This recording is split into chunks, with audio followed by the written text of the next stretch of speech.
বাপরে বাপ, তোমরা সব কী করছো গো? আমি অফিস থেকে এসে ঘরদোর গোছাচ্ছি। এই যে শোকেস বিশাল, এটাকে যে পরিষ্কার করা কি অসুবিধা, প্রত্যেকটা তাক আর পারিনি, কারণ এখন আমাদের দুজনকেই বেরিয়ে ফিরতে হয় অনেক দেরিতে, মানে দুজনেরই এমন কাজ যে এইটা পরিষ্কার করতে গেলে সারা দিন লাগবে। তো মোটামুটি যতগুলো তাক পারলাম করলাম, এইখানটা পরিষ্কার করলাম, করে ওই দিকটা তো জামা কাপড় থাকে।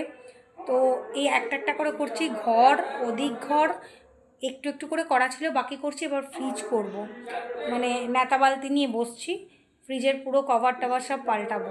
যতটা পেরেছি করেছি, যতটা পারবো না পুজোর পর ভাই। পর্দা টর্দা সব কেচে নিয়েছি, এদিকের ওদিকের আলমারির মাথা টাথা সব পরিষ্কার করলাম। বাকি হয়ে গেছে, একটু একটু করে করছি। তো তোমরা কে কী করছো বলো?